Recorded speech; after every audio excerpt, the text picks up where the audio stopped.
they'll be able to catch up on the session, or if anybody wants to go back and see anything, you're welcome to do that. We'll make the links available for you in the learning management system. Welcome everybody. My name's Ken Beer. For those I don't know, I am going to be presenting the next session on the how of raised crossings. So I'll be into the design considerations and specifics, a whole lot of things to cover there. Prue also will be covering off some of these engineering considerations and design considerations as well in the where of raised crossings. And I'm always excited to have Prue as one of the presenters here, because she has this wonderful mix of advocacy passion for active transport, but does it in a way that is a very thoughtful, engineering, evidence-based approach to that. And her involvement in developing a lot of TMR guidance for active transport infrastructure has helped play a role in that. Her positions within local governments have also assisted with her ability to give these sort of thoughtful and relevant infrastructure improvements. She also has been really active in embracing the SAFE system and trying to look at how we can implement the SAFE system in the road network, and especially enhance the safety of vulnerable road users, and is one of the passionate SAFE system assessors out there, and utilises that to give some really great outcomes to her community and other communities that she helps. So Prue's contact details are there on the screen, and a QR code to her LinkedIn, so you can connect with her and keep the conversation going.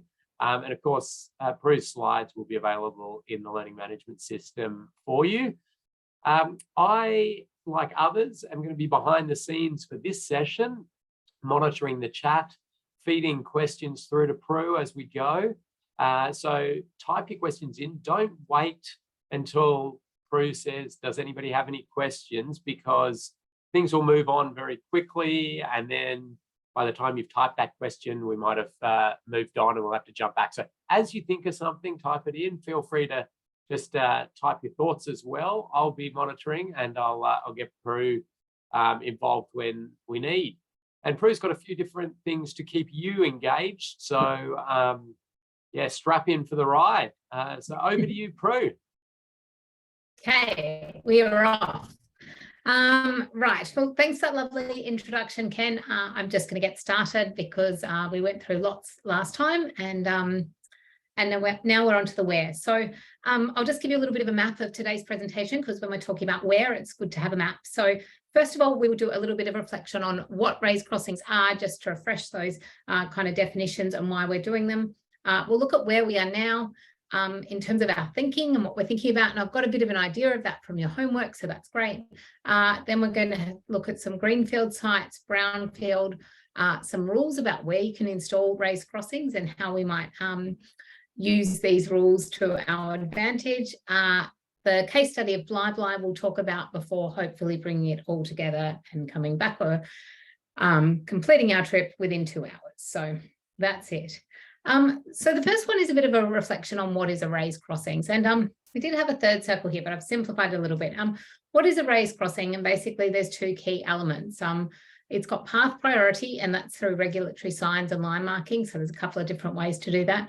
And it's got speed control, usually through a flat top road hump, but there might be other ways that we do that as well. So they're really the 2 essential elements, and we'll talk about how they come into play in this session. We also need to talk about what is not a raised crossing. I'll get it clear in our head. So a couple of examples here is we've got crossings that are raised, but they don't have priority to path users. So they don't meet that obvious and self-explaining principle that Bridget was talking about in the last session. And one of the things you often see in these little examples is more signs and line marking popping up to reinforce what isn't obvious. And I was in a session yesterday where it was pointed out that 40% of our users, we can't rely on them being able to read, basic kind of functional reading. So when we are relying on these kind of devices, we're not going to be appealing to all users. And I checked those ones on the left with my son. I think he was about 7 at the time, and said, who's got right of way here when we're walking across the path? And he said, we did. So, you know, he was really picking up on the fact that the line marking and things all reinforced that the path users had right of way. So that's where that obvious and self-explaining comes into it as well. Quick action time, so everybody's going to be moving. This is just going to be a true or false, a wombat's up or a wombat's down. So we're just going to use the chat to answer these ones, and we're just going to be looking at what is a raised crossing. So which of these examples is, so wombat's up means, thumbs up means yes, thumbs down no. So just in the chat, is this a raised crossing? So you can just write in yes or no, or yes. You could use thumbs up, or maybe the scared face is the other reaction if you thought it wasn't a raised crossing. But we're getting lots of yeses, lots of thumbs up. Yes. Everybody's fairly happy with this one, Prue. It's pretty clear. Yep, wombat approves. What about this one? Is this a raised crossing? Oh, okay. Okay. All right. So that's the one on the left there. You're talking, oh, it's on the other side as well. Yeah, sorry. Yeah, it is. Yeah. Yep. We're getting lots of no's, and yep, he's quite judgmental, our little wombat here. If he doesn't like it, you certainly know. So if you can zoom in, I'll zoom in on the sign, pedestrians give way. So we've got that little indicator that someone's come back with a sign and said, we'll try and fix this up. But yeah, again, not obvious. My brain gets in a bit of a mess with these ones. I'm not sure which one has right of way. Is this one a raised crossing? No. This one's pretty definitive. We've got a judgmental wombat. It's actually an access to a school. So technically it would be considered a driveway, but it's been designed to look like a road, so we don't have that obviousness there. We have this path, so it introduces that confusion, but there's no speed control. It's actually all flat, and there's no regulation to support it. Is this one a raised crossing? It's a little bit trickier.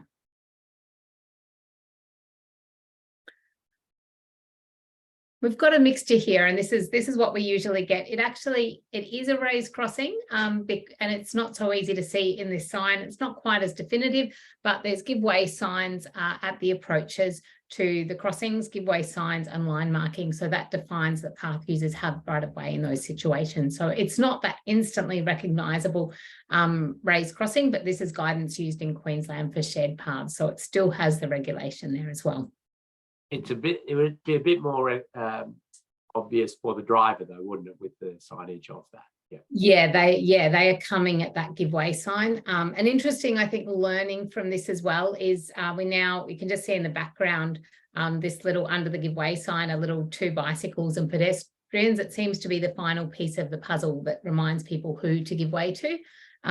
Another thing that can make this more self-explaining is to have a centre line with the bike and PED symbols on it, so that it just really reinforces this treatment originally kind of was like a mini road treatment for bikes, and then it makes it look like that. So I think we do need to work on the self-explaining with that centre line marking and things as well.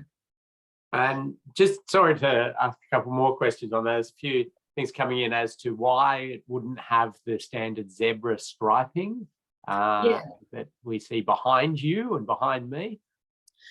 Yes, that's a good question. I think we'll go into that a little bit later, but the main reason is because if we had the zebra striping, bike riders would actually have to come to a complete stop before they rode across here. In Queensland, that's the rules. I think in some states that actually have to walk their bikes. So this is a treatment for shared paths. Yeah, and I think if we did have that centre line, it would help to make it clear why it's a different treatment. Then it looks much more like a mini road. Yeah, that's right. So it's a shared user path crossing a road is where we see these. Yeah. Thanks, Prue. Now we've got, this is a new one, and I'm being a bit tricky here. So you don't have a lot of information here. You've just got that this is I've given you the average speeds on this road, and I'll let you know that there is a crossing under that red arrow. So is this a raised crossing? What do we think? Oh, yeah. Okay. I like this one. Yeah, we've got some no's and some questions. I'm going to reveal the answer. It was taken in February 22. So no, that's definitely not a raised crossing. That's a refuge crossing.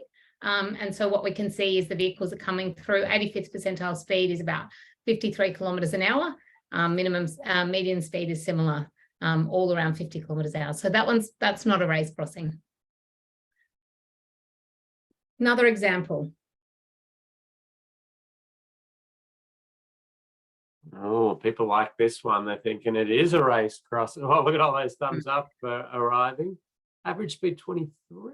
It's a huge difference. So this is the same site. It's not actually a race crossing, but it's a really interesting hybrid, I think. I thought it was a good example. It's the same site, exactly the same site. A child was hit on this crossing, and as a result, they installed the cushions. So it's not a fantastic outcome in terms of path users having right of way. We'll talk about that a lot more, but certainly just by introducing the speed cushions, we've had an enormous reduction in speed. So I thought it was an interesting case study. I did set everybody up with a yes there. I should have chosen an example that was actually a raised crossing, but it was just a nice one that's fairly recent. So apologies for that, but you were definitely on to looking at the speed control effectiveness. Okay. So we'll move on now, and that's just a little bit of a recap of what we're doing with these raised crossings. So in the next session, I want to talk about what sites did we identify in our local walks.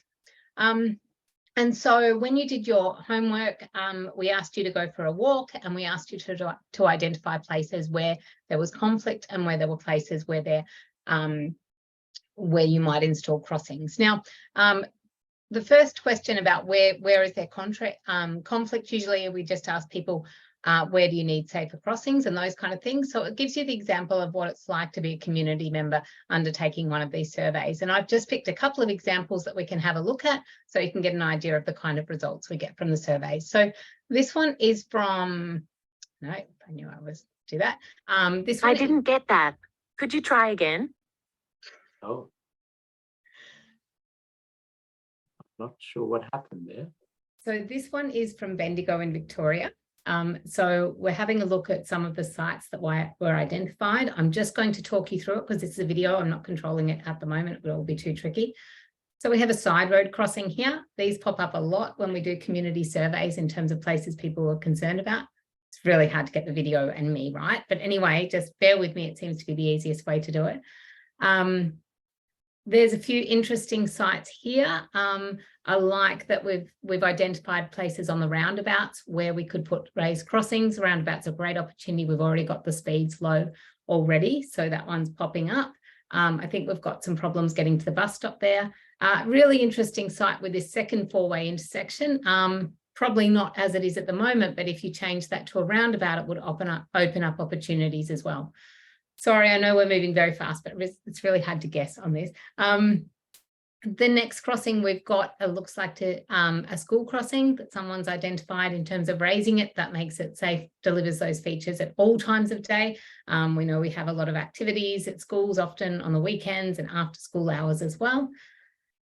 This one's a great site here. This is between what I think is an aged care facility, and also there's a kindergarten up to the right. So some of our most vulnerable road users in terms of being able to get across, and you can see a pathway here. So just gives you an idea of the kind of very specific information that we can get, and provide quite quickly and easily in terms of, where crossings are needed.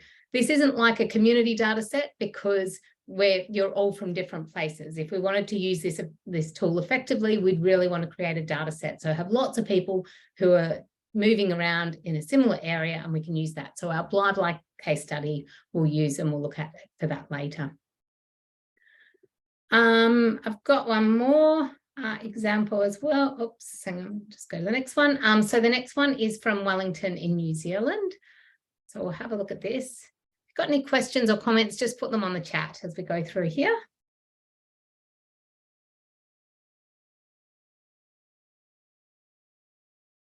I should have said the green places are places where people are recommending crossings. So this is interesting. We see this a lot, a little refuge in the middle of the road.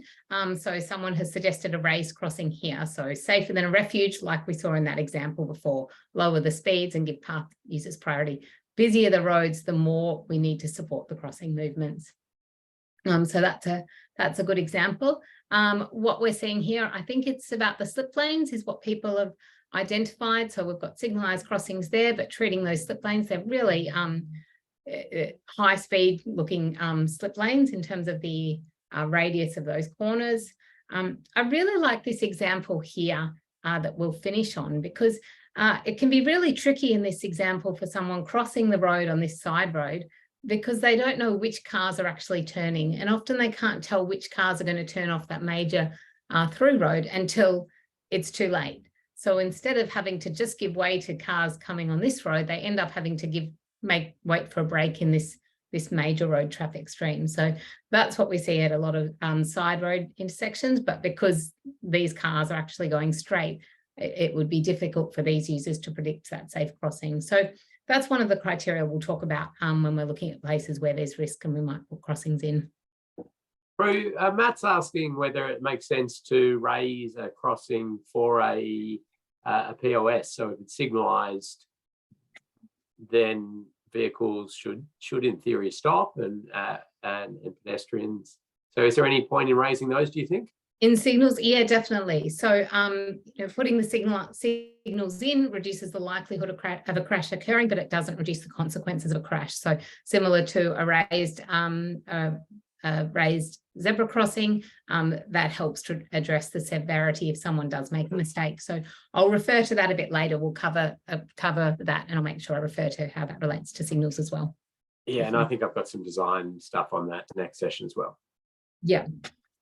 So the other thing we asked you to tell us was what you were thinking about when you were walking, going for your walks, and when you were planning different crossings and thinking about whether conflict. And it's kind of just checking that unconscious bias and saying, are we providing for just ourselves or are we providing for everyone? So just starting at the bottom, yep, everybody was considering their own experiences, but most people were also thinking about places where children might have problems, general road safety principles, places where older people and people with vision, mobility or cognitive impairments might have problems as well. So that's what we really were thinking about and asking you to think about in the last session, but some people would have done this survey before the last session as well. So I like this because this is about the last couple of questions is whether we were thinking about types of places and types of roads that raised crossings are typically installed on. We don't have a lot of raised crossings. I would argue there's a deficiency in the system. So we want to be challenging those existing perceptions about where they are. So if we're thinking about, not just where they are, but where they should be, I think that's a good place for us to be with implementing kind of safe system treatments for these users. And I tried to avoid putting crossings on busy roads. Sometimes it's the busy roads where we need crossings. So there's certainly environments where it won't work and they're too busy, but we can't just rule out all busy roads, or we may not be making the most of our opportunities. Right, and so reflecting in that on who we are thinking about, and that's what we covered last time, in those permanent, temporary and situational impairments. So just a summary of the homework, basically we got you to be a survey participant. We wanted to get your ideas about where there's risk on the network and where there's need for connection. And we also kind of had a couple of different contexts. We were thinking about places you know well, where you could be really informed, and then we threw you into blah that you don't know well at all. And many of you said, I'd like to know this area a bit better to provide crossings there. So we'll talk about that a bit later, but at least it gives us a data set to have a look at. So in the next section, we're going to talk about where are raised crossings needed in greenfield sites. So we're going to kind of take two different kind of elements that we need to consider when we're planning where to put crossings in greenfield sites. We don't have really specific guidance about where crossings are needed, so that's why we're kind of using our principles and methodology to do that. So the first thing we think about is risk, and that's where there's risk in the network. So we're going to talk about how we approach road safety in Australia, the safe system principles, and how we kind of take apart and understand risk. And the second thing we're going to think about is connection, and think about where our networks need to be connected, where we need to provide those connections for people. So starting with risk, I'm in Queensland, so risk to me, I thought a crocodile was a pretty good way to depict that, but I'm trying to think of others, and I know we have a lot of people from New Zealand and non-crocodile parts of Australia. So if you've got any other suggestions for how I can cover risk for all our participants, let me know. Right, so when we're thinking about risk, it's really about what are our road safety guiding principles. So basic recap of the SAFE system, which Hafez went through. People make mistakes and they'll continue to make mistakes. A mistake should not cost anyone's life or health. When a crash occurs, a SAFE system ensures that forces don't cause fatal or serious injuries. So this is our objective. This is the center of our SAFE system. I'm kind of like to put it in principles. A mistake shouldn't result in a death or serious injury. A mistake can result in a bump or something that we can recover from quite easily. So it's not going to be 100% perfect in our system, but we've established those limits quite clearly. SAFE system, I just put this in because when I'm doing in-person training courses, a lot of people haven't had a lot of experience with SAFE system guidance. This is just my search in Austroads for SAFE system, and I couldn't put in all the pages, you know, there was another 10 to come or something like that, but it just shows how embedded it is in our road safety guidance and how long we've been working on it. It doesn't show how long here because I didn't go to the end of the 10 pages, but you know, there's been a lot of work to embed these principles in our guidance, and that's really what we're bringing to the front line now. So when we're talking about vulnerable road users, I'm just going to present an approach that we use to investigate in detail places for road users. This approach it's endorsed in the Sustainable Safety Principles that came out of the Netherlands. It's referenced in Austroads in promoting SAFE system in the planning process.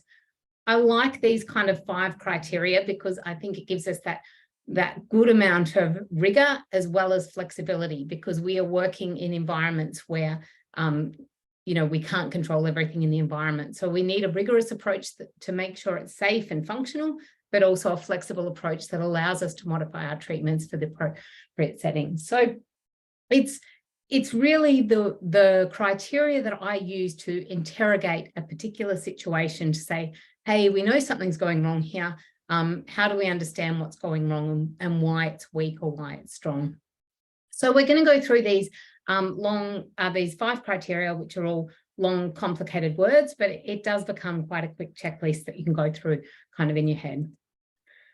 So the first criteria is about functionality, and that's making sure that our transport infrastructure is reflecting the functional hierarchy of our infrastructure. So roads being classified as arterial roads, collector roads, or local access streets, and they have different functions.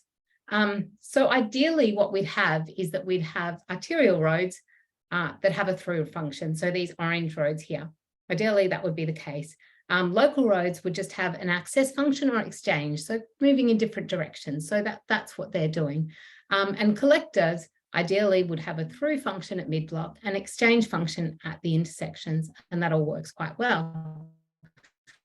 The problem is that a lot of our roads have not been defined, have not been designed this way, and that's not the legacy of our network. So they're trying to often have a through function, busy, fast movements, as well as an access function where we're trying to get people across the road mid-block and in all sorts of situations. So when they are trying to achieve different functions, they get risky. So there's good guidance in the sustainable safety thing that says where we can't achieve this kind of single functionality, we need to provide adequate safety with safe speed. So we need to reduce the speeds. Potentially, if we've got those mid-block crossing facilities, it's a really effective way with the Wombat crossing. Reduce the speed limit to a level where we can put a crossing in and then further reduce it to that critical impact speed. So that's one of I think that's probably the most complicated of these, of the criteria. Just gives you an example here. This was one of the sites from a previous survey. So we can see that there's a through function, but then at the intersection, we have this access function. And like our example from the last result, you know, the speeds are too high. It's not predictable at these slip lanes. So we really need to be concentrating on that exchange or access function at the intersection.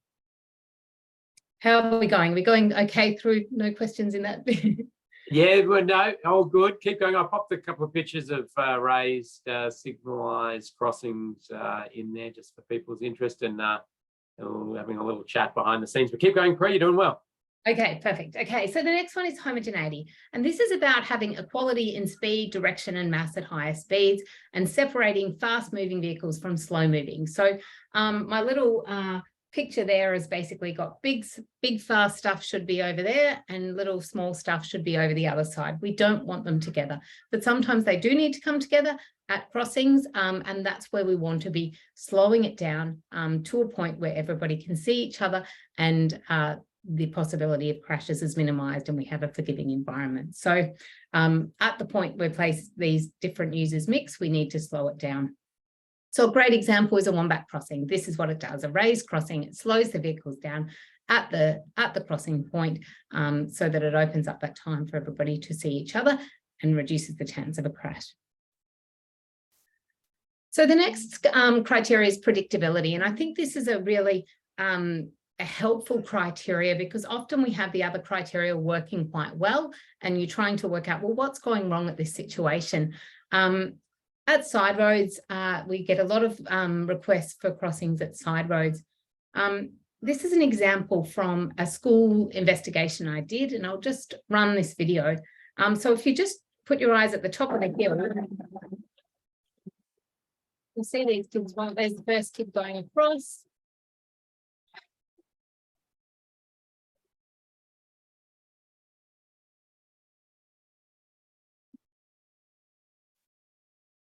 So I want you to think about for a minute, would if one of these vehicles was turning, would the kids on the bikes know in time that the vehicles were turning? Would they know in time to be able to predict and avoid a crash? And the same kind of thoughts for a vehicle coming out of the street. Would they know in time that a kid's going to cross there in time to slow down and crash and avoid a crash? It's pretty unlikely. So nobody's predicting the other user's path of travel. It's very difficult for the path users to predict that the vehicles are going to turn. In this situation, the drivers should actually be giving way to those children if they are turning into that side road. But there's nothing in the infrastructure to suggest that. And so they probably won't. They usually don't if the infrastructure doesn't make that obvious. So predictability is about users can predict the path of travel of others and they can predict their own path of travel and react in time to avoid a crash. So we want to make it, it's kind of related to that obvious principle. It's obvious how you should behave. It's predictable what might happen there. So defining the crossing point, raising the crossing point, making it predictable that you should be slowing down is a way to do that. This is an example from a school study, a school project where we treated the crossings adjacent to the school, we raised the crossings and we defined that path users have right of way. So it's again reinforcing existing road rules. The road rules don't require that vehicles to give way on the exit. So it also defines that in this situation. So the next one is about state of awareness. And this is about effectively allocating responsibility to make sure we get the maximum road safety outcomes. I've got a couple of examples here, just thinking of kids and explaining this issue with side roads. So if you imagine a kid, the school is about 20 metres to the right, just over here in this tree. If your kid, they're walking to school, what they have to think about at this situation. So the first thing they need to do is look over their shoulder and check for vehicles that might be turning left in front of them. Even though those vehicles should be giving way, it's most likely that they won't. They then need to look up the road and think about a vehicle turning right. And then they need to remember a vehicle coming from the other direction before they cross. So their focus of attention needs to be in 3 different directions. After they've checked them all, they need to be checking them all again whilst they're walking across. So this is where we are likely to overload people with too much, having to think about 3 different pieces of information at once. I've just got a video of this. This is my son a few years ago. And, you know, we had really been working on this because it's right near his school. So he's looking up. He's actually waiting for a gap in the crossing when the crossing lady comes out because that stops all the traffic because he can't see far enough with those sight lines. Wally? So I kind of, basically what he usually forgot was the right turning vehicles coming in. So, he remembered the left turning vehicles, then was concentrating on the right turning vehicles, and then really forgot the vehicles coming out of the street. And that's when I've called out and dropped the camera to make sure I'm kind of stopping the vehicles at that place. So it's just an examples of those 3 different directions of traffic and how people can make a mistake. I like this quote from Mark McDonald at Transport and Main Roads. There's a reason we don't let children drive motor cars. It kind of explains that there are more cognitive limitations, and we should be allocating responsibility where we're most likely to get success. So putting all this onto path users can be problematic. So again, that's the 1, 2, and it was the 3rd one that he forgot in that situation. Just examples of how that's been treated to redefine who has right of way. I'll just, I think, sorry, I've just got this. We had the example from Bridget the other day where she was talking about the crossings, and the road hump wakes the drivers up and slows them down. So that's really the purpose of that road hump, which helps out there. This one's a little bit of a complicated slide, but it's another thing worth taking into consideration, especially around mid-block crossings. And when we are putting in those little refuge islands in the middle of crossings and not giving path users right of way. So basically, this is the results of a study that shows, let me see, where they got a whole bunch of children and they asked them to stand next to a road and tell the person when there was a safe gap of traffic. So when it was safe for them to cross. They didn't actually get them to cross because they could have lost some children if they'd done that. So they just got the children to say, would they cross now? Would they cross now? Would they cross now? They also measured how long it took the children to get across the road. So what they found was when let me see. So the safe distance to get across the road is in the blue here, the distance from the car to the crossing time, and the other one is the grey. And that's the safe amount of time. And what they found is that as the vehicle speeds got higher, the children's safety buffer actually got lower. So they were better at estimating a safe amount of time to cross the road when the cars were going under 50 kilometres an hour. As they got over 60 kilometres an hour, their safety buffer became less than a second there. So it shows that, as it gets more dangerous, they're actually allowing less of a buffer. Didn't explain that particularly well this time, but it's something to take into consideration. If we are expecting people to judge safe gaps in traffic, it's actually a very difficult task, and it's more difficult for children, and it becomes more difficult as the speeds get higher. So our final criteria is forgivingness, and this is the thing at the end of the process. If everything goes wrong and a crash does occur, this is the one where we want to make sure that crashes don't result in serious injuries or death. So what happens if all else fails? And that's where we refer to the crash curves, which are a critical part of implementing this safe system. So we think about what kind of crashes could occur, and we make sure that if they do occur, they happen at that low speed. So if a vehicle hits a walker at 20 kilometres an hour, there's about a 10% chance of death or serious injury. If we go up to 55 kilometres an hour, suddenly we're up at 90% chance of death or serious injury. So that's where getting these speeds, that slippery slope between 55 and 20 kilometres an hour is really where we make our system so much safer. We won't always be able to get it perfect, but we are sliding down this slope, and that is getting a lot better with every kilometre we take off. Also, with our raised crossings, we are getting people ready, that their foot on the brake, ready. We've woken the drivers up to be in that scenario where they can further reduce their speeds before a crash occurs.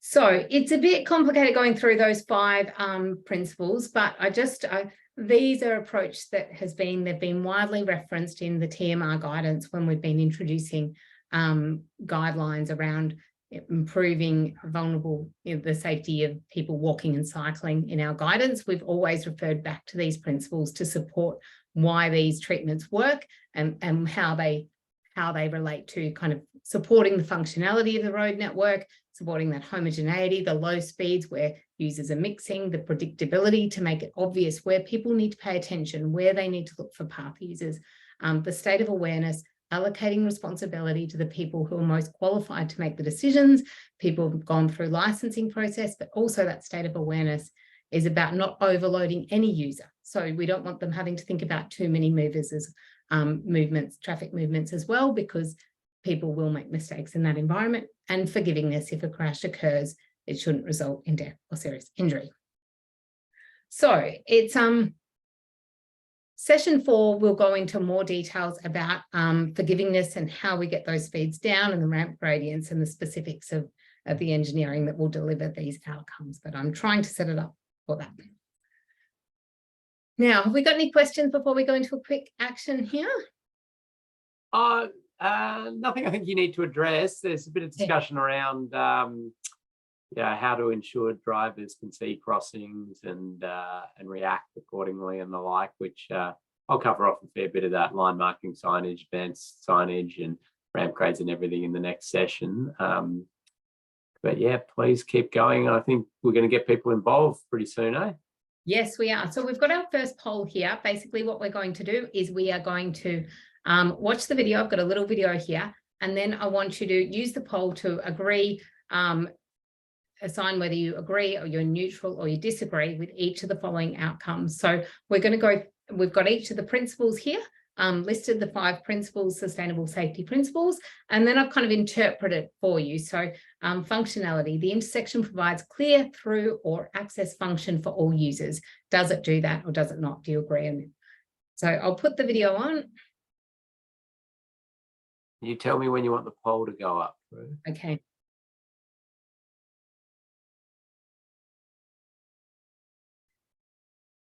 We kind of have to imagine the roaring vehicle speeds as well. His attention has just cut out. He's done that one.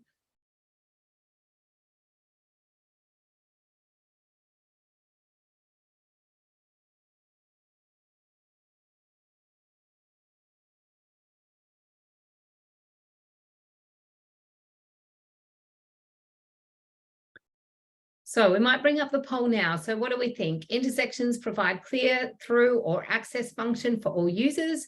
Speeds are similar where users might interact. It's easy to predict the path of other users.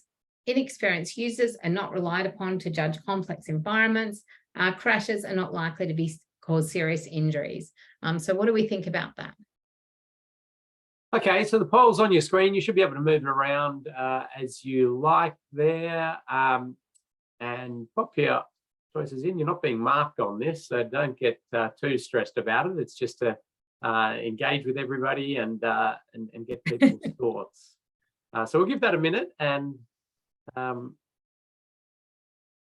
let people pop their thoughts in there. We've been having people have drifted off on a slight tangent into autonomous vehicles in the chat, but or automated vehicles. But we're back on track a little bit. Okay, getting some good numbers of people answering in there. Give it a little bit more time.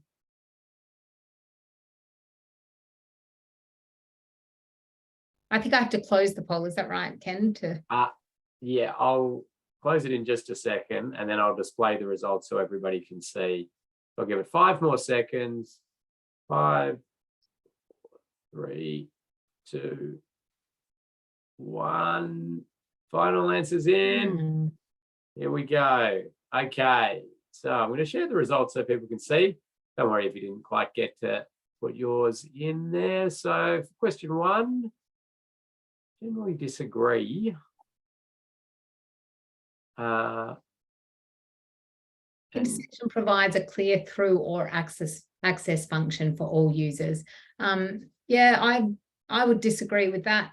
There's not much geometry in terms of that roundabout. It's kind of like it's providing a through function, but obviously there's a need for people walking and riding to get across the road here as well. So we're not, providing that access function. It is an intersection, so it does need to provide an access function as well. So I would agree that it's a little bit confused in that regards. Speeds are similar where users might interact. I think we've got most people disagreeing with that. Yeah, if you were just thinking of vehicles, then yes, the speeds might be similar, but in terms of thinking of all users, it's not similar for path users. It's easy to predict the path of users. So we've just got a couple of people agreeing and disagreeing there. Some of the complications we can have at roundabouts is it's difficult to predict which vehicles are going to exit the roundabout. So often path users have to give way to everybody on the roundabout rather than just the vehicles that are exiting, because they don't have enough time to work out whether they're coming off or not. So that's one of the challenges, particularly for path users at roundabouts. Inexperienced users are not relied upon to judge complex environments. So we've got a bit of a mixture there. I would consider that a complex environment. It's a pretty challenging environment to know which users are coming off and which vehicles aren't. It also depends on how busy the road is. So the busier the road gets, the harder it is to find those gaps and the more complicated it can become. Crashes are not likely to cause serious injuries. So it's hard to tell in the video. If we had the noise, it would kind of be more indicative of how fast the vehicles are going, but it's probably going to be in that serious injury realm for certainly children crossing the road and over 25 kilometres an hour. So there's not a lot of speed control on this roundabout. So we'll close that one, and we've got one more as well. We're going to go through the same thing, but this is our video this time. So this time, it's actually fairly similar traffic volumes on these two roundabouts. This one is treated with raised crossings, the other one didn't have crossings.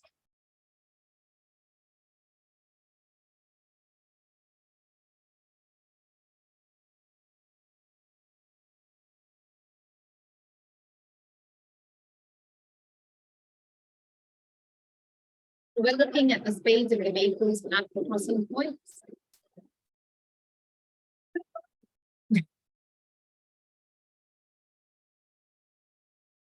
Who we're relying on to make decisions. So we might just bring up the next poll. Okay, so we'll bring up the next poll then. Launch that one. So we're looking at that video and making your assessments on these 5 questions or points, principles, based on that video of the race crossing there at the roundabout. And yeah, so looks like a few people might have the poll popping up due to firewalls or things. That happens occasionally. Some systems don't let Zoom polls pop up, but for those people, feel free to pop into the chat your thoughts on which of those principles are really well addressed or not so well addressed. We're happy to have a look at that. Yes, so I've got the poll there. So yeah, just agree, neutral or disagree for principle 1, 2, 3, and 5, 4, and 5. That could be a way to do it in the chat. Welcome to Caloundra, yes.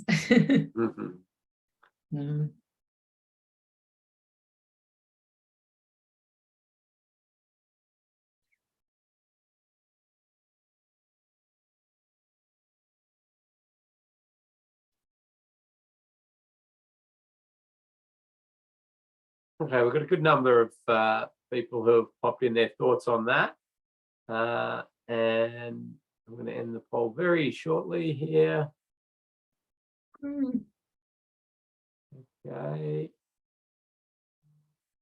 3, 2, 1, and ending the poll. And let's share those results, Prue, and you can walk through those. Okay, we seem to my first point. Just looking through these, it looks like we're performing a lot better. Starting, intersection provides a clear through or access function for all users. So we've got most people agreeing there. It is an access function in this situation. So it's providing that for all users. It's really concentrating on doing that well in terms of road safety. There's low risk for vehicle occupants here associated with the speeds of the roundabout. And we're also providing for those crossing movements and all path users in that complicated environment. So I'd agree with that. It seems like most people agree that it's doing that pretty well. Speeds are similar where users might interact. We're not going to get vehicles right down to walking speed all the time, but the speeds certainly look pretty low. That opens up time for people to see each other. The other thing is, I was reading the other day that people feel most comfortable when the vehicles are completely stopped. So it allows people to wait till a vehicle is stopped before they step out on these crossing treatments. And you see some people did that. Like you saw my son there, he wasn't going to step out until he was sure the vehicle had stopped, and then he could step out. So that gives people confidence, and it provides for all users. It's easy to predict the path of others. We've got most people agreeing. We've got a comment in there that the vegetation could obstruct sight lines, and I certainly believe that that is an issue. The vegetation's not ideal. It's probably just over 1 metre, and we want it to be a lot lower so that people can clearly see all pedestrians, including smaller pedestrians and people in wheelchairs. So that could help to make that more predictable. Inexperienced users are not relied upon to judge complex environments. So we've got some agree and neutral there. It seems to be a shared responsibility in terms of we are making most drivers alert to that as well. So I'd argue, yeah, I think that's a good representation. Crashes are not likely to cause serious injuries, so most people are agreeing with that as well. We've certainly got a lot lower speeds from the previous environment if we were going to look at the speeds there. Okay, any questions about that? It's a very quick introduction to the sustainable safety principles, but it gives you an idea of how simple the questions kind of are that they translate into once you understand these principles. And it is kind of almost like a checklist that you can go through to really understand what's going on. And they work really well for vulnerable road users and the different kind of limitations that we have in our path users. So, oops.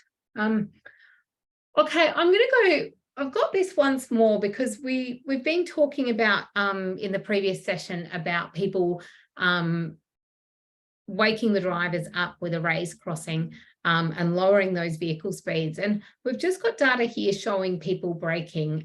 So the green dots are the non-braking vehicles and the orange dots are the braking vehicles. And I'm going to ask the question again. Now, I should have circled this, but the crossing location here is about here. And it's the first time we've seen this data, so you really probably won't have a good idea. But what do we think? Is this a raised crossing?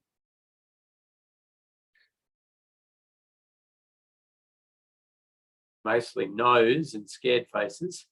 Mostly no's and scared faces, yep.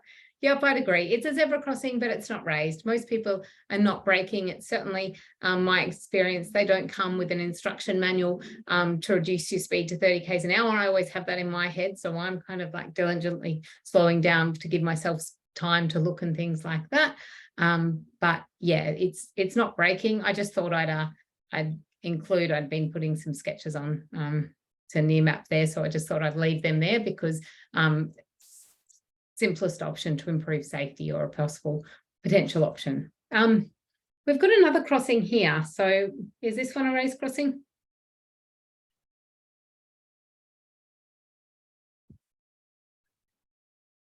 And I like the comment there, depends on the speed environment. Yeah, if you're already going quite slow, there's not actually that need to brake. But yes, I did go in and have a look and notice that, yeah, the speed environment is already very low. I'm like, how come, not everybody's braking? And then when I would look at some of these sites and they were only going 20 to 30 kilometers an hour. So I think it's interesting. Obviously, this is just a very quick snapshot of data, but it is some suggestion that we're getting this braking that we're talking about and this preparing for people on the crossing is something that's happening. And I did kind of choose crossings that weren't going all the time as well. So to get an idea if people are braking even when people aren't on the crossing. So yeah, yeah, we had a bit of a mixed response there, but yes, that is, and the next question is how fast they're going, and we can have a look at that as well. Yeah. So we use the sustainable safety principles to go through risk, and now we're going to go through connection, and this is looking about where we need to install our crossings. So it's the two things we're thinking about in greenfield sites is where are crossings needed in a safe system. So when we're talking about connection, we think about origin, destination, we think about movement in place, we think about desire lines. Where do people want to go? Access to public transport, where do they need to go? So this is what we're thinking about in this situation. There's not a lot of guidance saying where are crossings needed. So the first thing we're just going to think about is where is connection needed? And this is actually a Strava heat map showing walking or running in a community. And so it's active transport only. And it's just kind of a prompt to say, where are they going? You know, is there a certain part of this town they're using, or are they using most of it? Or I don't think it's any surprise that we're using most of it. Does anybody recognize this place where it might be?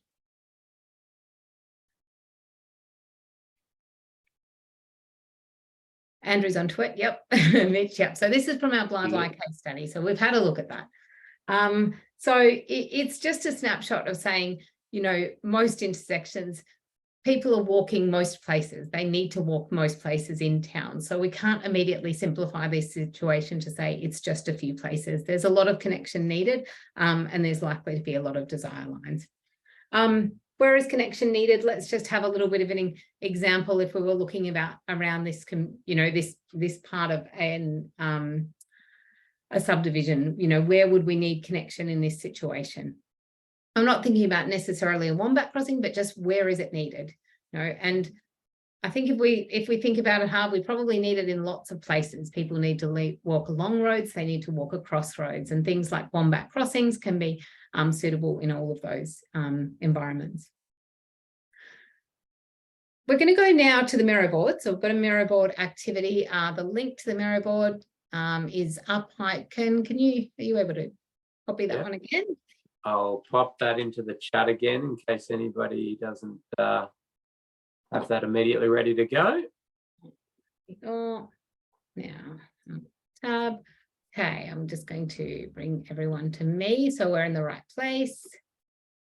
Yeah, so if for some reason you've landed there and you can't see, just scroll down using the right mouse button and holding it and scrolling down, and you'll find the cruise one there, well under, I think it's Bridget's last one. Yes, we should have everyone brought here. So you're managing an application for a subdivision east of the town centre. So this is our development over here to the east. The site is expected to double the traffic volumes on the road connecting to the centre. Where might you install pedestrian crossings? So use a sticky note to show locations you might install a crossing. Include your initials on the sticky notes and a comment explaining why it might be needed. So the skills you need to do this is just to grab a sticky note over to the left and drag it onto the board. I think we've done that in the other sessions, so most people should be good with that now. Go for your life. You can put as many in as you like. Watch it getting. So we've gone through connection fairly briefly, but it's just about understanding that walking networks are fine-grained networks. There's often a lot of connection required. In this situation, we're thinking about what's going to happen to the connectivity in this town as the traffic volumes increase, and we've got more people living in this part of the town.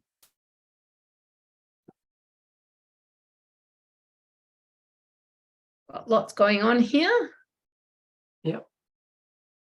So that's good. We've got quite a few people competing to get a crossing in on the cul-de-sacs, the side road intersections there. Yep, as that road gets busier, it becomes more difficult to cross at side roads and to predict which vehicles are actually turning, depending on how wide those intersections is. So when we do community surveys, it's surprising how often it pops up that people don't feel safe on side roads when they're not treated.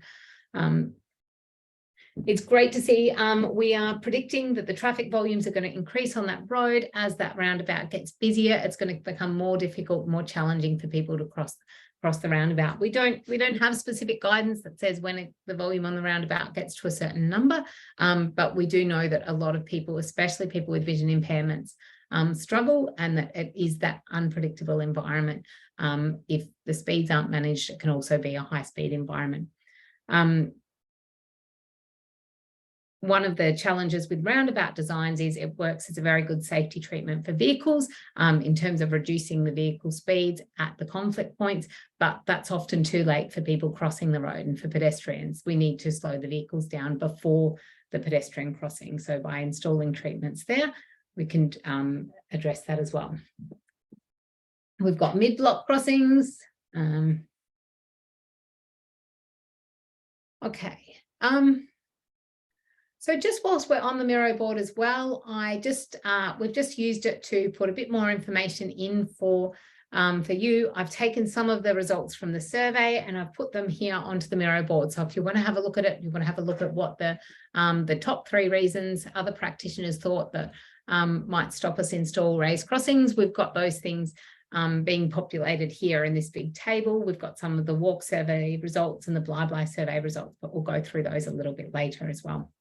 But I'll keep going to the presentation now. I think, Ken, have you got any comments on our work on the Miro board there? I think we've got.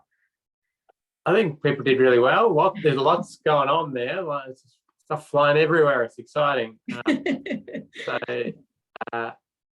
good job. I think we can get back into it. You can't have too many crossings, so yeah. Right, okay. Let's get going. How are we going for time? Oh, we must be getting close. Yeah, we're half time in 3 minutes, so I don't know if we're letting people have a little break at some point. Yeah, we will. I think we've got a half time coming up. So okay. I'm just trying to bed down that idea of where connection is needed. This idea that people will walk right up to the signalised intersection and we can have a big, long gap in between where people want to go and where we provide them a crossing. We can't really rely on those treatments, and we need to be looking at people where it's needed and talking to our locals about that. So summary in terms of Greenfield is looking at where there is potentially risk on our network, where we are not achieving all of those 5 sustainable safety principles in terms of homogeneity and state of awareness and functionality. We look at all those and we decide where's their risk. And then we also look at the issue of where is connection needed. And we put these 2 things together when we're planning greenfield sites and make sure that we've got crossings where those places overlap so that we're providing the connection and we are mitigating the risk and treating it to provide for all users. So that's the summary of what we're trying to do in our greenfield sites. And look at us, we are right on time in terms of a 5-minute break, and then we will get into brownfield after that. Fantastic. Thank you. All right. Back into it in 5 minutes. I'll pause the recording now. I think people are getting back to their seats and ready to talk about brownfield sites. Brownfield sites. Okay, I'll give a couple, just wait more minutes.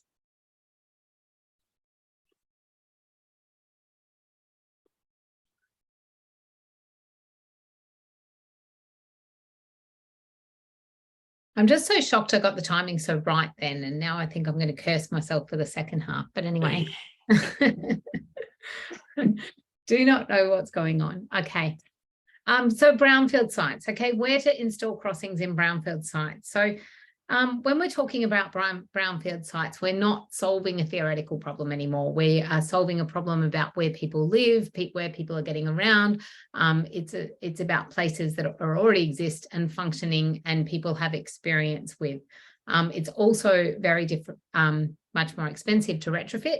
And so we need to think about where we most need our connection. So this is where we're introducing where are crossings most needed in brownfield sites. So finding all the theoretical places where crossings are needed is not, unfortunately, many networks are not at that point in their development at the moment. It's more, well, my experience is that it's more about finding where they're most needed and prioritizing those locations. So again, we're looking at places where there's risk. Again, we're looking and trying to find places where connection is needed. But we have brought in the flying pig to represent feasibility because we are in an established environment now and it's not necessarily going to be feasible where we want to put crossings. So we need to be looking for feasible sites as well. Right, so this one is about feasibility. So in feasibility, we're going straight from flying pigs to regulatory control systems. So I think that's a bit of a jump, but it's probably not commonly done. So one of the things that governs whether a crossing is feasible is the regulation we have around that. So for a pedestrian path and a crossing, we talked about raised zebra crossings early on. For these crossings, we're using Australian standard regulation. It's pedestrian crossing line marking and it's pedestrian crossing sign. So this is the regulation that comes from Australian Standard 1742, Australian New Zealand Standard 17.2.10. Ken will go more into the signs and the line marking tomorrow and exactly how that is used. There is also rules around regulations around shared paths and using giveaway signage or bike paths and giveaway line marking. So that's in the 1742.9 Australian standard. So this is where it's established what the rules are and what type of environments we can install these types of crossings. So going through the rules for installation from the Australian standard. So basically we can't have any more than one moving lane of traffic in any one direction. We can't put a crossing on in that environment. The speed limits on approach need to be 50 kilometres an hour or less. So we can't put them in on 60 kilometre an hour roads.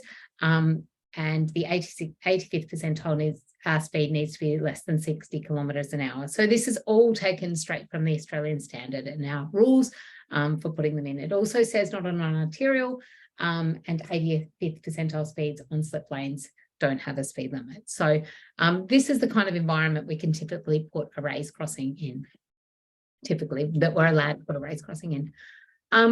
So requirements for jurisdiction. So Queensland has actually recently introduced guidance to support raised crossings on roundabouts. They are able to be installed in most situations, but Queensland has adopted the specific conditions that are applied in the Australian standard for slip lanes, and they've adopted those for roundabouts as well, acknowledging that it's a similar kind of environment where people are already preparing, they're already often slowing down and preparing to give way to another traffic stream.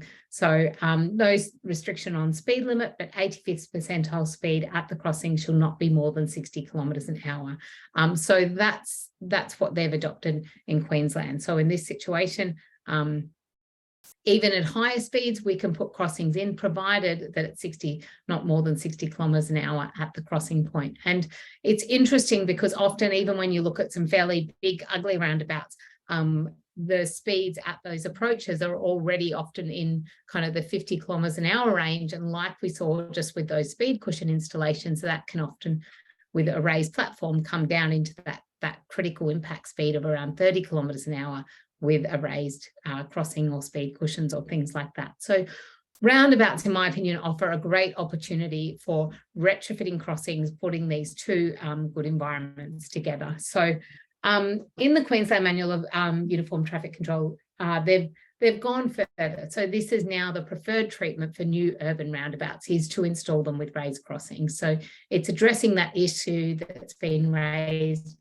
again and again, particularly for people with vision impairments, about struggling to cross the road at roundabouts. But for many users at the roundabouts get busy, it's a problem. Yeah. So yep. Prue, that's brought up a number of questions in here, and I think your point around sort of jurisdictions do things a little bit differently. There's a question around thoughts on a raised pedestrian crossing or a pedestrian crossing on an arterial road that meets all the other Australian standard requirements. What are your thoughts on that?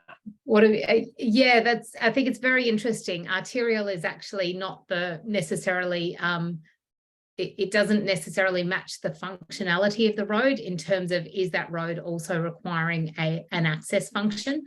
So I think we need to be careful about whether the word arterial is actually reflects the function of the road. And I do find that a challenging criteria, because it doesn't actually result, it's something that's more theoretical as opposed to everything else, which is related to the actual environment you're looking at. Yeah, I absolutely agree with that. And it looks like a few others are sort of have said similar things. It's about the that sort of function of that road. Good. Okay, and a few others sort of pointing out raised crossings or crossings on arterial roads, as mentioned in some of the supplements to the Australian Standard and the like in some jurisdictions. And I think that's why we went through when we're talking about the grey roads. I think it's a really good question. It's a challenge. You know, we have roads that are called an arterial road, but they're serving that access function as well. They're trying to do too many things. You know, we do have reversing vehicles, we have bus stops, we have people needing to cross the road mid-block. We need to reduce the speed to make it safe for all users and provide those crossing treatments to provide it safe for all users. So yeah, that criteria hopefully helps to address that as well. Right. Thank you. Okay, so session 4 will go into more detail about the placement of roundabouts, but we're just starting with putting them a length back because we often get questions about where to put them. But the Queensland guidance, they actually updated the Queensland manual of the Queensland Guide to Traffic Management, the Queensland Guide to Road Design, and the Queensland MUTCD to put this guidance through. So it feeds through all of those guidelines, and it might be of interest to people. So how do we apply the rules? So road safety platforms are efficient, safe, and value for money treatment. Install where you can to facilitate safe crossings, modify road environments where you can to install road crossings, install other treatments where you can't. So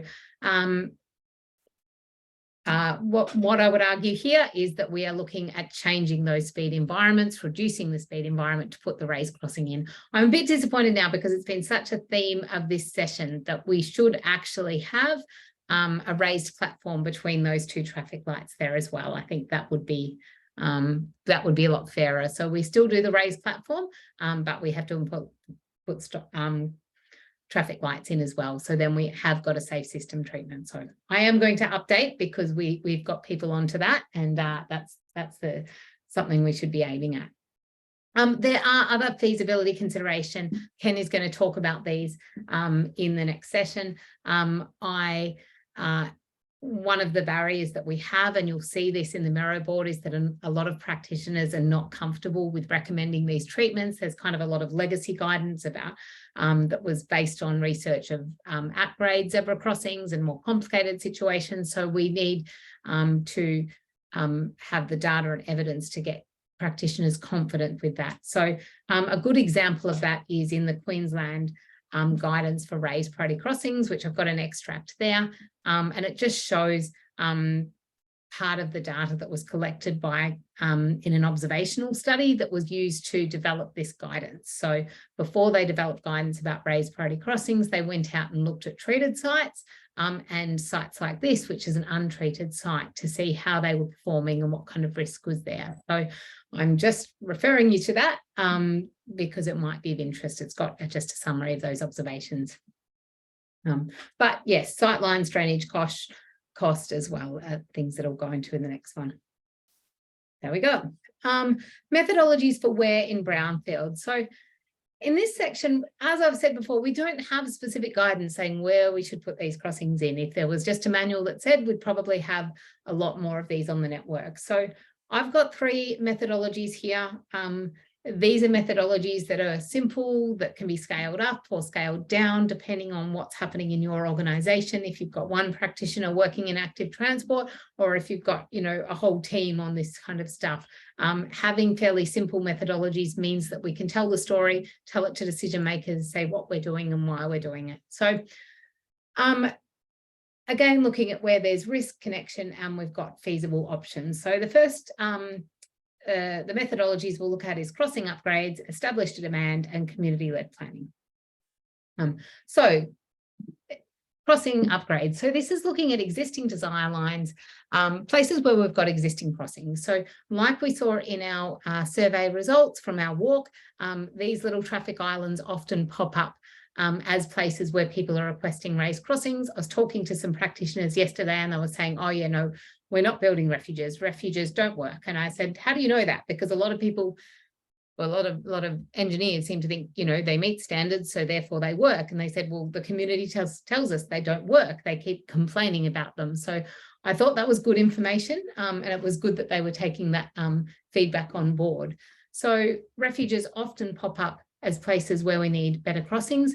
Often someone's already done the work to work out that these are a desire line and this is where people want to cross. So they often are places where there's existing desire lines, risk has previously been identified, sight lines have often already been considered, and there's existing lighting. So I've just put some ticks up there about risk, connection, feasibility. It can be a good approach to look at upgrading your existing crossings, and it can tick all of those boxes in terms of being fairly easy. Roundabout crossings. So roundabouts, they can be severance points in the network. A lot of people have problems with roundabouts. When I've surveyed entire communities about where we need safer crossings, the roundabouts frequently pop up, and the busier the roundabouts, the more likely they are to pop up. So these can be severance points, places that people just decide not to go because it's too difficult. We saw that example before with the kids trying to cross.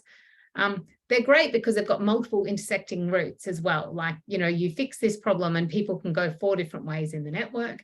The environment is conducive to raised crossings. We've already got speed control happening there. We've already simplified the environment so that drivers aren't thinking of lots of different traffic movements at one time. So really good places to retrofit. And these are a complementary treatment to roundabouts. So, you know, this can work really well on our 3 criteria: risk, connection, and feasibility as well. So roundabouts is one option. Another place is where there's established demand. So it's pretty simple, really. It's just about site observations confirming demand, areas people are mobile, having a bit of a systematic approach. So often this is a regional town up the top. It's kind of the middle of town. It's where there's markets and things, and there's obvious established demand there for improved crossings. Another one is around schools, where we have a lot of congestion, pick up and drop off times. These side road crossings are often an issue as well. So this is a place where there's obviously connection. Doesn't necessarily mean feasibility is going to be easy. It doesn't necessarily mean we can manage the risk the most effective. It's the places with highest risk. But it's one way to do it. Another thing with established demand is looking at PT patronage data. So where we've got bus stops, wherever there's bus stops, I always look at how do people get from one bus stop to the other, because they work in a pair. You know, if you need to cross that road to get home or in the morning, you'll need to do that at one point in time. So talking to people in this community, there's people who can't cross this road. So what ends up happening is parents end up driving their kids to the bus stop, or people end up driving instead of using the buses, or not making trips, as we talked about with Bridget before. Like, we don't know how many trips aren't being made. So with public transport, we can have established demand. So we might have patronage data that tells us how many people are using it. It's also an opportunity to get that before and after data and see if we get more people using it once we do install it, because we've got that data associated with it. So looking at your public transport networks, that can be a way to prioritize around these areas where we know people are crossing the roads as well. And we can capture that before and after data. Is an opportunity there. So definitely places where connections needed, feasibility and risk can also, you know, we can't necessarily meet those to the full extent. So the third one is community-led planning. And this one is where we're looking at really optimizing risk, connection and feasibility. So what's good about using community knowledge is that we're trying to kind of focus in on where there are severance points, get that information from the people who are using it. So we're not, you know, solving a theoretical problem where we're thinking, oh, I think there's severance here. We're asking the people who are using it, where do they need safer crossings? Where does it unsafe? Where is there latent demand? What are the priorities and what are the communication channels? So we want to really turn those user experiences into a data set where we can find out where are the most important places to improve crossings. The other thing that users can tell us is the places that are highest risk. So they're not just telling us where they need connection. If it feels fine to cross the road, they won't be telling us we need a crossing there. We're asking them where they need safer crossings or better crossing, so that we're focusing on where there is risk and where there is connection, where they need, where there's risk and where they need connection as well. So another interesting thing of the community-led planning kind of approach is that the most recent update of the National Road Safety Strategy talks about embedding this community and social approach into our road safety network. So they talk about having a system and a public policy approach, but then this community approach that addresses the issues from a grassroots level. And it acknowledges that in this social model, we need to be impacting road safety at all different levels. So it is quite nicely aligned with the future direction of the road safety strategy in that regard. Community-led planning principles. So the principles about this is about planning should be proactive before a crash and before a project. So we're asking people, what the problem is before anything's been done. We haven't already decided what the project is and decided what the problem is. We're asking them where they need better crossings before we've conceptualized it. It accepts that local people are experts on where neighbourhoods need connections. They're living it, they're getting around, they know where they want to go. It collects community input to create a data set to focus investment where it's most needed. So we're trying to get enough data that we know where it's most needed, not just all connections, but the most need is. Planning is around existing and emerging communities of interest, so small and specific. If we make it too big, then we're just going to get, one or two people here and there, and we're not going to have that data set that tells us the areas of most need. So, if we look at our course participants and you all went on a walk in different countries and different states and different towns and things, we're not getting a data set there. We can't focus in on the areas of most need. If we focus around blah, blah, or a school or something like that, then we're going to be getting a data set to solve that problem. It also acknowledges that communities need expert support, agency champions and funding to support their plans and legitimise their needs. So this is an example. I've just got this flyer here from the Ride School program at the Sunshine Coast. That's where they have beacons on the kids' bikes and things so that you can, they put them on their bikes and then parents can know when their kids have safely arrived at school. It's part of their behaviour change program. But before they do that, they come in and they improve the infrastructure and look at where they can improve the infrastructure.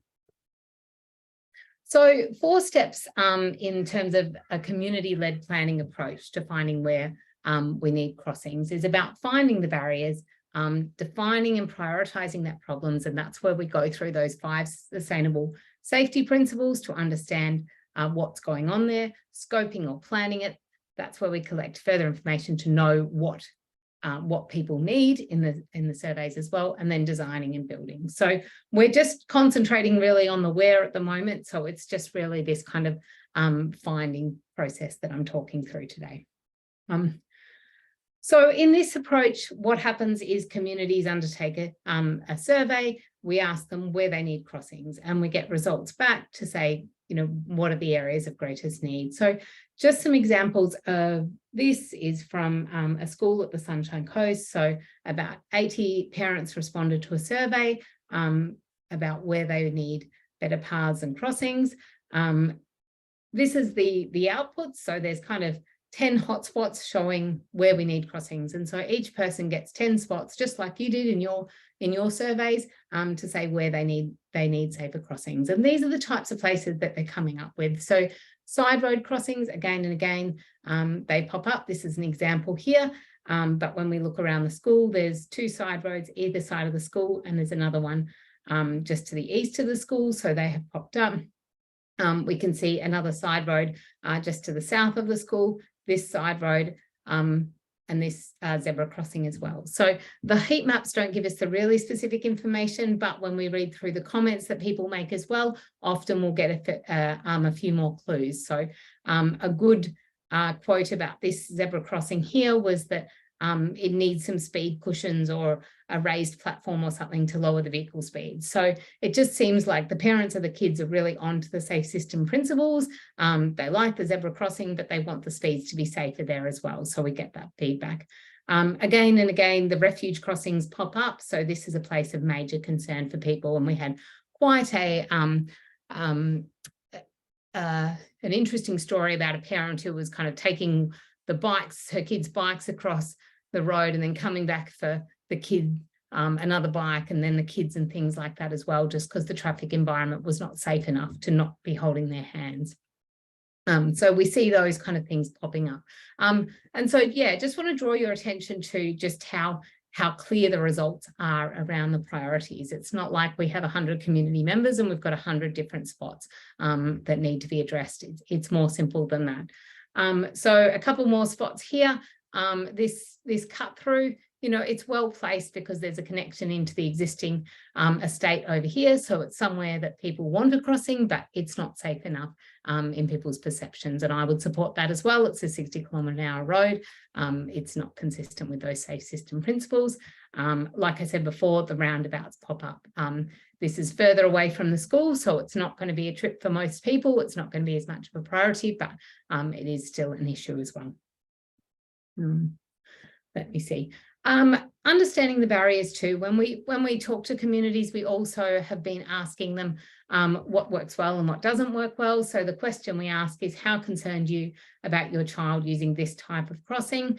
And we've shown them pictures. So this has been really important in developing the case for providing better crossing facilities, because not all decision makers and engineers will understand that these crossings that we are providing aren't working for all users. So if your organisation is at that stage where they still are putting in refuge crossings and roundabouts and things, and it's difficult to push towards higher treatments, getting this community data to build the case that our communities need more is important for that internal change in your organisations as well. So that's where I've found this data most interesting, because otherwise we wouldn't necessarily be getting the learnings of we can't just put more refuges in, we have to put raised crossings in. Before I had this data, it was very difficult to convince decision makers that the side road crossings needed to be treated. Even convincing myself was difficult. I thought, oh, am I just being too risk averse in this situation? But as soon as the community data comes in, you can go, okay, there is a need for that. When you ask them specifically about the raised crossings, we get quite interesting results. So just here's the results of that question, which is a raised, how concerned are you about children you care for using these crossings? So 80% of people not concerned with a raised crossing. So if that's the case, we're appealing to most people. That's going to work well. For refuge crossing, we've got 10% of people not concerned. So we're really not going to get mode shift if that's the objective of this. We're really not providing an accessible environment for all users if 90% of people are somewhat concerned or very concerned. Refuges at roundabout, the same challenges and things as well. And untreated side road crossings. So we didn't have anyone in this survey saying they weren't concerned about that. So that's what helps to support these facilities at side roads. Just having a look at safe system alignment, and this is just, a rough approximation, but that's my kind of perception of some of these treatments. It depends on what type of environment. I don't think refuges are always going to be low, but bad, but they could work okay if the traffic volumes are low and the speeds are low, but we need them to be really low, and I think a lot lower than what we think. More work is required there. So a summary of our brownfield sites. So we've kind of looked at three different methods there, and they're not particularly sophisticated, but I don't think we want to overcomplicate this issue. And I think with the community landed planning, it can be quite a simple and holistic kind of process that embodies all of these. But looking at these three criteria about where there's risk, where there's connection needed, and taking into consideration what's feasible. So we've got a couple of action time. We've got an action time now. So I've got a couple of questions about this one. So we are just going to use the chat to respond to this one. And what we want to know is the spots on this map show an unusually precise storm forecast, B, future planning for electric helicopter air taxi landing pads. Or C, places where safe system principles, parental concerns, children and vehicles most likely collide. Good. Thank you, Prue. I think this is one checking in that people are still there and still with us, and they are. They're all coming back with C, of course. So that's good.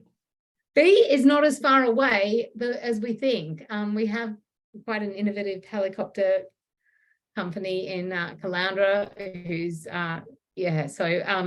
and when I was talking to the owner, when we were talking about a very challenging roundabout, I had to ask him, I said, so could we potentially be at the point where we have electric single occupant helicopters able to get us, 400 kilometers away before we get safe crossings on our roundabout into town? And that's the challenge, because he's like, look, I'm going to need people to be able to put their scooter in the helicopter and fly to Toowoomba, kind of. So there's I think it shows that we really need to up our game if it's going to be the lack of wombat crossings that stops that happening. Yeah. And also we're getting some cheeky responses here, aren't we? Yes, good. I'm enjoying it. Okay, let's keep going. Okay. Yeah. Okay. So our judgmental wombat there. True or false? 8 out of 10 parents said they were not concerned when their kids use this type of crossing. True. Yep. True. So we're picking up on some of those parental survey results. Yep. That's right, and if we are going to be, hoping people can, children can walk and ride to school, we need to be thinking about the types of crossings they require. It's not really good enough in my mind to say, oh, the parents are just helicopter parents, they won't let their kids walk and ride to school. It's kind of like, well, if 90% of them are saying it's not safe enough, that's a message we should be responding to, and we need to be checking ourselves on that. Yep, so that's true.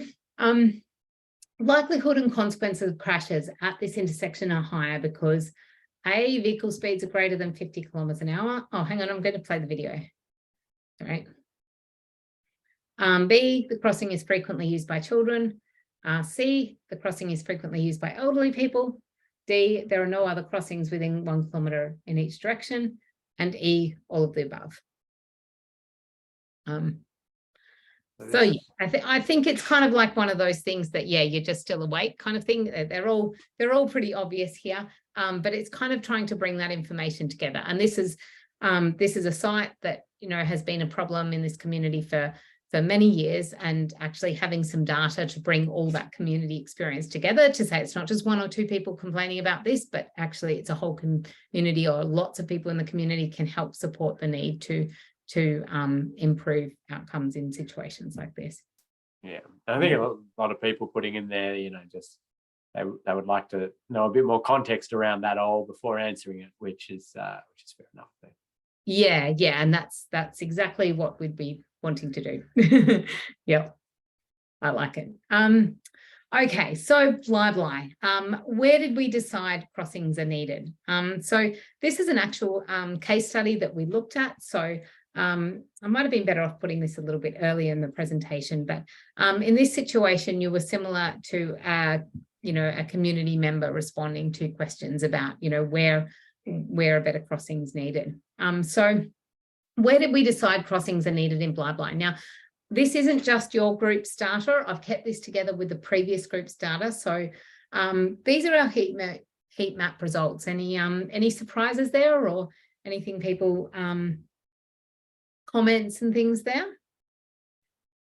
So basically we have, the previous group. So we probably have about, I would say 60 to 70 people have probably responded to this survey. And this is where, the hotspots have got. So basically our practitioners. When people were responding to the survey, think about the sites you identified and how many of them might you consider making safer with a raised crossing. So these are the results just from our group here. So we've got a few people saying all of them, a lot of people saying most of them, a few people saying half of them, and some of them. So Yeah, I think depending on what sites we were thinking about, and obviously you don't know a lot about the road network, but it's possibly, you know, there's certainly not out of the realm of possibility that most of the sites could be solved with raised crossings. It's quite interesting here. We've got sites outside the school. We've got the side roads being picked up as well. We've got a lot of sites on this main road through town as well. So people aren't just focusing on the immediate area around the school. So that's interesting. We also asked you, why aren't the crossings there? Think about the sites you've identified in Blythe. What are possible reasons safer crossings haven't been provided in these sites? And gives us an idea about how all practitioners, not just yourself, but just looking at other practitioners, what they think the barriers are to crossings as well. So it's not easy to justify investment in crossings on technical grounds alone. So a lot of people are seeing that as one of the barriers to getting these crossings in. Safe crossings are not a priority for the community. So not many people were agreeing that this wasn't a priority for the community. So not a surprise, because you're all at the raised crossings course. So I think we see some importance there. There's a lack of clear guidance about where crossings are required on networks. And so that seems to be a problem we're trying to solve as well. It could be a problem, or it could be an opportunity, because the guidance isn't specific about where crossings are required. Perhaps that gives us the flexibility that we need to put them in where they're most needed. So that's another issue as well. Crash data doesn't pick up all the barriers in walking and cycling networks. So we had a lot of people responding to that, and I would agree that that's one of the challenges that we've got there. Yeah, and I think too, Dan's made a comment about budget and it's, you know, the issues with investment. If we don't have crash data, we can't necessarily get the road safety data, but often the problems are much bigger than that with when it comes to crossings, in that people won't go to somewhere that it's unsafe. And that's why having data about where people want safer crossings can help to support improving those networks, not just retrofitting the parts that are really, really bad.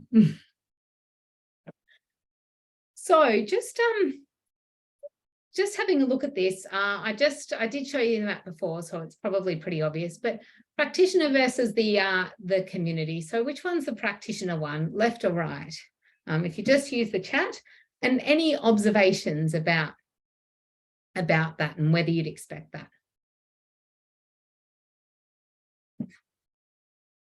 It's kind of like a spot the difference what we're doing, because I put it for free, you know, I'm remembering it.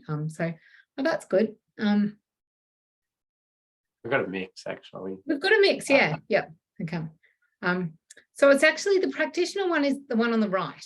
The community one is the one on the left. So my observations is that the community one is more precise. And I'm not surprised that that's the case. The community of the people walking through this neighborhood, they know, you know, the streets they want to move down. They know where the hills are. There's some pretty nasty hills around around Blythe. So they have really focused us in. I would like to suggest that they have helped solve our problems in this regard. If we left this to practitioners with no experience of this context, it would be very hard for them to focus us in. And I feel a bit like the graph on the right when I go and have a look at a community. I'm like, which one's the most important? There's a lot. One of the most interesting differences between these two maps, actually, and having worked in this town, I would agree with this as well. But if you notice this roundabout in the middle of town, you can see where my mouse is now. So the roundabout at Blythe Road, and it's on Blythe Road and Thomas Road eventually. In the community data, it's not highlighted at all. In the practitioner data, it's highlighted. It's a key focus. When I've worked with agencies, they've seen that as an important part of the network, but the community doesn't. And when you look at the broader network, there's an underpass over to the left, and actually there's not much desire at all for anyone to cross the road in that situation. But you do need that kind of very detailed knowledge to look at that and see there's actually only a couple of houses in that whole area that would ever need to cross that road, probably three 3 properties, because the properties on the southern side all face the other way, and it's just not an important part of the network. But that's not easy to identify without that local information. So we could have spent all our money on just making this roundabout cycling safe, and in actual fact, it's not important at all to anyone surveyed in the community. So anyway, that's an interesting observation. Yeah, that underpass is at the southern side of the school, and that's you know, the whole kind of network. That side of the network hangs together with that underpass, but there is, you know, real challenges with getting from the west to the east side of this town, in this community. And you can see with where the shops is and the school that there's definitely going to be need. Any questions about that, Ken? There's a few comments. People are sort of surprised a little bit by the fact that the community hasn't gone, you know, wider and the like. I mean, I suppose one question might be around the number of respondents to each of those. So if it's a small number on the community versus a large number in the practitioner, then you may see that spread. Yeah, well, actually, interestingly, we've got more community responses there than practitioners. So we've probably got 70 practitioners and 110 community responses. So yeah, despite there being more of them, they've been more focused. Yeah. There you go. It's yeah. All right. Yeah, it's quite fascinating. And you'll notice too, that video we showed before about the refuge, and I asked you about, you know, the 1 kilometre between crossings and the older people and children using it. So yeah, that's a refuge crossing there. So really obvious that that's not meeting the safety needs of people. There's another refuge crossing up at Bellevue Street. There has been a child hit there as well. So obviously that impacts the community as well. But my experience as a practitioner was it was quite terrifying to cross, and even in non-peak periods and things. So yeah.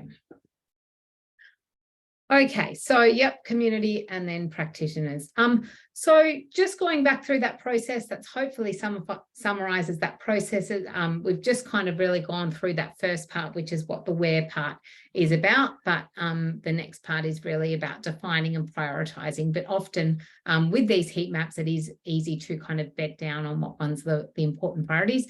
The other thing that you'll find with this kind of work as well is that there's solvable problems and unsolvable problems, and ones that kind of have to go to the planning horizon and feed into bigger and broader projects to get addressed. But at least if they've been addressed, they can be flagged for those other projects that come along. So just a couple of things, sorry. Yep. Anything you're aware of on the sort of latent demand, where if crossings are built or the like, it changes people's activity? I haven't studied that. We do have Transport and Main Roads, which I'll put the link in our resources. They have a pedestrian forecasting tool where there is, you know, it has got a lot of data sets together to try to forecast that if you put a crossing in, you know, what will happen based on the very limited data we have about other crossings and where someone's put a crossing in and they have before and after data, if you know what I mean. So that kind of data can be helpful for the latent demand. I haven't done that at this point on any of my projects. I feel like what we're trying to do is we're trying to unblock the pipes so that these pipes can start flowing with active transport. And then after that, we can get an idea of whether the use is increasing. But what I can say is that when people respond to these surveys, you often get comments like, I would love for my kids to walk and cycle to school, but the crossings just aren't safe enough. And if there were safer crossings and things. And so we always kind of add that personal data when we're presenting the community stories to say, these people are saying they have latent demand. Something like, you know, in the town of Bly Bly, I sent out one email to the school, they sent out the survey and 110 people responded to it. So the comment from the school was, normally when we do a school survey, we only get four or five responses, and it's the same 4 or 5 people there. So I would argue from that there's latent demand, but you know, we have to fund the crossings, and then we also have to fund the studies to assess how many people are there before, how many are there after. And I'm just like, let's just put the crossings in at this. Ideally, we'd be going back and looking at that yeah, but I do think always having those open-ended questions so we can get community stories that describe that kind of latent demand or the avoidance behavior around not using places that you know, people feel unsafe at. And you know, when you look at the safe system objectives about you know, no one should be killed or seriously injured as a result of a traffic crash, I think, well, that's really similar to my own personal objectives. If I go for a walk or my kids are walking or cycling to school, you know, first and foremost, I want them not to be killed or seriously injured. If that's a possibility, then I'm not going to let them walk or cycle to school. And that's what the parents seem to be saying. And other, not just parents, but general community members when we ask them. So, yeah. So another one around the sort of mechanics probably of getting community data on that. Why not just give them 1 point? Say, give me 1 point that you want to cross, or maybe 3 or something like that. How do you make a decision on how many points to give them? Because they start just going into territories that are maybe, oh yeah, it'd be nice if there was one there rather than, yeah. Yeah, okay. I guess that's something that we could look into. You know, are they I give them 10 points. I've used that from personal experience. I don't want 1 point. I don't, you know, we could give them 1 point, but I think there's normally more than 1 point, and our networks are not good enough that most people can solve it with 1 point. I think you could build a fair argument for giving them 3 points or 5 points, but I still think, you know, you shouldn't really have to pick. If your, you know, kid goes to karate on Tuesdays and they actually go home the other way, or there's 3 crossings between, you know, your house and another one, and or 2 kids and complex lives. I wanted to be generous with my points, but Yep. No, it makes sense. Yeah. Okay, thanks. Let's keep going. And you've got just under 15 minutes. Okay, I think we're going well. So we're getting to the end of it here. So which of the we've got another action time, and we are just using the chat for this one. Which of the sustainable safety principles is this facility struggling with? It might be one, it might be more of them, but so we've got functionality. Is it a through road? Is it a through function or an access function? Access is about those changing different directions, parking, crossing the road, different intersections coming together. Is it a predictability issue? Can people predict whether the behavior of other users to safely use this environment? Is it a homogeneity issue in terms of people having similar speeds, state of awareness, or forgivingness? So not really a right or wrong answer here, just a bit of a feel, and it might be another a number of them. So and not knowing the site is going to be hard as well, but yep, Jason, we've started with an A. I would support that. A functionality issue, knowing the site quite well. We've got a shared zone, but you can see by the traffic volumes, we've got quite a few cars going through there. It's probably quite a high order function in terms of being a through road as well as a lot of crossing movements. We've got, let me see, D and B, a lot of B, predictability. Yep, it's hard to predict other people's behaviors. You can see here too, you know, the shared zone, vehicles must give way to pedestrians. There's all different signs popping up there because things aren't working so well. Give way to pedestrians, 10, shared zone. Have we got any Cs? I would probably say we're not going great with C as well. I think in this environment, it's signed as 10, but certainly that's not what's going on. We'd probably be lucky if we're getting to 30 in that kind of environment as well. Yeah, not so much. We're probably down at those safe system speeds. So we've got a few less Ds, but it's possibly a problem as well. So state of awareness can be a problem as well. And we do have problems with shared zones, particularly like this. The shared zones that will work the best are ones where drivers definitely feel like they're out of place and they're a visitor. And I think if anything's slightly ambiguous and drivers aren't giving way to pedestrians, we should be thinking about a stronger treatment like a raised crossing that really makes that clear. And especially, yeah, if we've got that through function, we need to clearly define that access function as well. Interesting with the predictability too, with the same coloured pavement treatments, we can put TGS eyes down for people with vision impairments, but experience with children has shown that they just see if all the pavement is the same colour and everything's flat, they don't seem to recognise the road. So that can be that state of awareness or predictability issue as well. Yeah, that's Maroochydore, that's right. Okay, I've got another easy one. Can raised crossings be installed on bus routes? This is a yes or a no. Yes, Ken, you'll go into the ramp gradients around this, won't you? Yeah. I've got a lot of stuff on buses. A lot of that. Not just yes and not why not. We do, there's requirements about meeting the conditions for buses, and bus companies have requirements about ramp gradients and things like that. But yeah, why not? And I would also ask, why do we need to? And thinking back to our bus stops and needing to provide safe connections when we think about all users, and Bridget's presentation the other day as well. There's a lot of people in our community who are relying on buses to get around. Someone with a vision impairment can't drive a car, so they need to be able to access a bus stop. So we need to think about how they can access the bus stop. Judgmental Wombat supported that one. Okay, so we're back. We've seen this video before, and this is a crossing on a 60km/h road. It connects to schools, bus stops, and residents to the town centre. Complaints have been received about this crossing and others along the street. Use the poll to describe how you feel about the following treatments to treat this problem. So kind of looking at the types of environments where different types of treatments might be possible. So Ken, if you can bring up the poll, we've got the signalised pedestrian crossings. We're asking you preferred, maybe, or if I have to. Okay, so we saw that video before. Is it just on the edge of a roundabout there, or is that a side road, or what's? These are side roads. So yeah, it's a four-way intersection, no roundabout, just side road.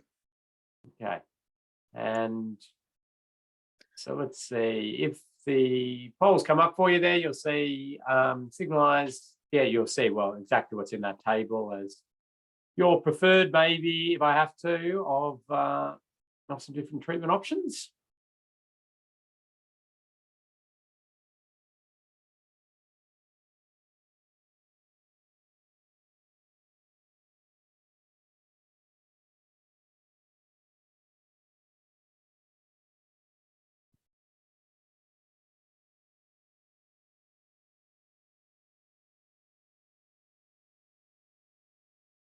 Oh, okay.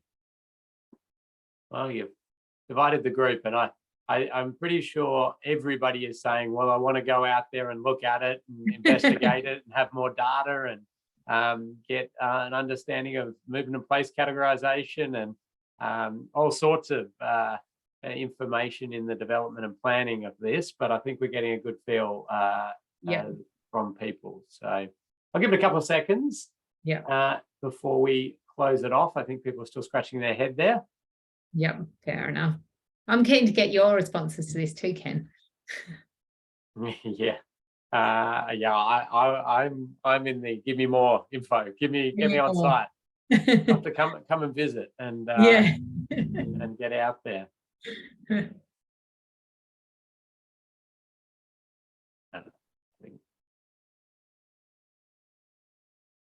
I think roundabouts with raised crossings are a very good treatment in most situations. But yeah, there's a number of other things to consider. All right, let's stop that poll. Thank you, everybody. Getting great input from this group. But let's see where everybody landed. Where are we going? Okay. So signalised pedestrian crossing. I'll bring it over onto my other screen. What have we got? Signalised pedestrian crossing, preferred, maybe if I had to. Yeah, that's not a maybe. Yeah, I don't know. I can relate to all those positions. It's something that that can work. I think what I should have really called that is a raised signalised crossing as well. I feel like I need to upgrade this and really put that option in as well. So yeah, what I don't like is just about a flat signalised crossing is that we're not getting to those critical impact speeds. If a mistake does happen, it's likely to be serious and fatal if this is still 60 kilometres an hour. So we saw that example from Bridget yesterday where that's what they did. They put in a signalised crossing and there was a fatality very soon afterwards. So there was a little bit of, sorry, I'll just jump in. There's a little bit of discussion on this in the chat earlier on around, well, if they're missing the red light, they're going to miss the raised component too. It's actually not the case. People have become very aware of the crossing and the requirement to slow down with that vertical deflection in the road. It's just a highly effective treatment to alert people to that point, and then they slow down. And they slow down before they get to the crossing. So it's not like the ramp is there to slow them down. They slow down before the ramp to navigate over it at an appropriate speed. So just clarifying that, because there seemed to be a bit of confusion in the chat. Sorry, Great. Keep going. Perfect, yep. Signalised intersection with crossings. So yeah, we've got a few more people there. We're kind of like, okay, we've got those side roads as well. So let's solve a couple of problems together. Yeah, that's certainly valid as well. We've got the side impact crashes. When we looked at those crash curves before, side impact crashes, people are going to be very vulnerable at those speeds as well. So that will help reduce the likelihood of those kind of crashes as well happening. And so we've got, preferred and maybe, and if I had to with that one, raised signalised intersection with crossings. We've got, let me see. Oh yes, I did put the raised signalised intersection with crossings. You did, okay, yeah. We've got more preferred there, so that is addressing that that critical impact speed and that forgivingness criteria as well. You keep going down. Reduce this posted speed and install raised crossings along the corridor. So we've got that's just sneaking up with preferred as well, and a maybe and if I had to. That has some benefits as well. If you do know, in other parts of the corridor, depending on what the risks are, reducing the speed can help to address risks not only at that point, but along the corridor. So things you might want to think about, and I know everybody wanted more information and things. Do we have bike riders riding along this road? Do we have driveways on this road? What's going on there? And is it better thinking about the whole corridor? So that's a good suggestion as well. The roundabout with raised crossings. This is, as we've talked about, this is a really strong treatment, and it gets the really well aligned with the safe system principles, as well as allowing that opportunity to control that speed environment as well. So they're all things we should be thinking about, and one of those options will hopefully solve it, but it's good to have them all in your basket and have them all on the plate when you're thinking about what you're going to do. So we wanted to make sure that Wombats was on that list, or that's what I wanted to make sure that we're considering and thinking about what we can do in that situation. Because often, as you know, and as we were talking about with budgets and things like that, we also need cheap options.